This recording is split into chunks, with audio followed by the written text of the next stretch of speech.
Mengapa hukum rokok ada yang bilang makruh, ada yang bilang haram? Mana yang benar? Menurut anda kira-kira gimana? Coba, begini, saya pernah ceritakan itu hari. Ada seorang guru di Saudi, saya ingatkan kembali, berdialog sama seorang syekh. Syekhnya dibilangin sama guru ini, guru sekolah ya, dia berpendidikan, dia bilang, syekh, kenapa anda mengatakan rokok itu haram? Apa sebabnya?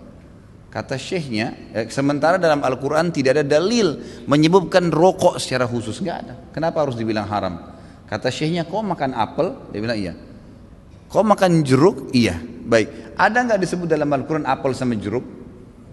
Dia bilang tidak ada. Baik, itu tidak ada, tapi boleh dimakan. Kenapa? Karena masuk dalam umumnya firman Allah, Allah menghalalkan semua yang baik-baik dan Allah mengharamkan yang khaba'ith, yang buruk, gitu kan? Jadi ulama mengeluarkan kaidah semua yang baik maka halal, semua yang buruk maka haram. Semua subhanallah yang haram itu pasti berefek tidak baik, gitu kan? Lalu dia bilang, tapi setahu saya tidak buruk karena saya merasa nyaman-nyaman saja, gitu kan? Saya merokok, saya percaya diri, saya nggak ada masalah. Ya orang mau mengatakan badan saya bau, baju saya bau, mulut saya bau, itu perkataan dia, tapi saya merasa nyaman-nyaman saja, nggak ada masalah, gitu kan? Berarti bisa saya katakan itu thayyibat, berarti baik ini buat saya. Dari mana tolok ukurnya ini baik atau buruk? Kata syekhnya, baik, kalau kamu mau lebih dalam lagi, sekarang saya tanya, kata syekh, kalau kamu pulang ke rumah habis ngajar, kamu temukan istri kamu lagi pegang rokok, anak kamu lagi pegang rokok, kamu biarin atau kamu larang? Kata gurunya ini, saya larang syekh. Kenapa kau larang? Dia bilang karena itu tidak baik. Nah, ini masuk dalam jawaban kamu sendiri. Kalau baik kamu biarin mereka merokok, beliin kalau perlu, sama-sama rokok ngepul di situ, gitu kan. Tapi enggak ternyata, gitu kan. Jadi lebih baik ditinggalkan, gitu. Jadi jangan berdalih, kalau salah dan tetap dilakukan, akuin kesalahan. Itu poin penting. Ini enggak, sudah salah membela, ini masalah ini. Enggak boleh, jadi terus menerus.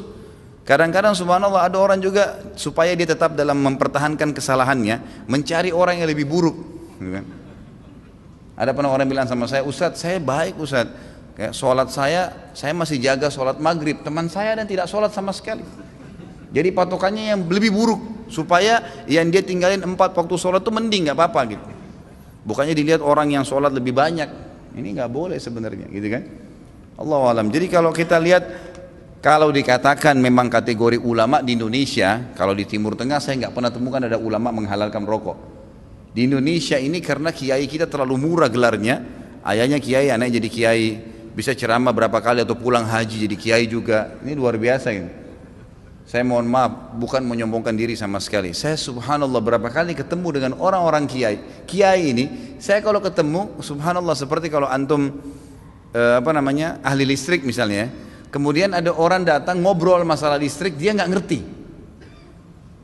Misalnya ini listrik ini harus dipasang begini, jaringannya begini, terus dia bilang enggak harus begini, tapi dia salah jelas. Antum pastikan teorinya benar, salah ini orang. Kita akan bilang kok ngawur ini orang ngomong. Subhanallah, di kalangan dakwah ceramah penceramah pun begitu.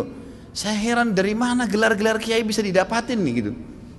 Baca ayatnya salah, hadisnya dikarang-karang, banyak sekali sudah kesalahan. Cerita dongengnya sudah tidak masuk di akal. Orang yang mati bisa hidup kembali lah, ini dari langit lah, ini macam-macam. Yang tidak masuk di akal, ini dari mana orang ini nih gitu. Ya, dari mana asal muasalnya bisa muncul gitu. Belum lagi yang sunnah Nabi SAW dilanggar, yang kukunya panjang, yang istri yang pakai jilbab, yang luar biasa. Makanya kata ulama, kalau kau mau melihat seorang alim, kau akan temukan kealiman itu pada diri dan keluarganya. Emang ada ciri di situ, istrinya, anaknya, memang ada ciri kealiman di situ. Ada ilmu, alim kan itu masih dari ilmu ya. Ada pengetahuan agama pada diri mereka. Kalau enggak, gitu. Ada teman saya, subhanallah, bawa undangan pernikahan tamatan Mesir waktu itu di kota Makassar. Perkawinan saya nggak hadir, nggak sempat hadir gitu. Kemudian dia datang setelah itu berkunjung ke rumah saya, gitu kan. Datang ada satu perempuan bersama dia rok pendek. Lalu kemudian ini tamatan Mesir dan LC gitu. Jadi akhirnya saya ngobrol-ngobrol sama dia, ahlan akhi, baik gini-gini. Saya tahunya selama ini orangnya memang teman-teman ini semoga Allah berikan hidayah, malas sekali terjun di dakwah gitu. Jadi mereka pulang, mereka sibuk dengan bisnis, tapi dakwah dilupain. Akhirnya tidak terbentuklah pribadi untuk berdakwah, intinya begitu. Terus saya bilang, mana harim antum? Harim itu istri ya.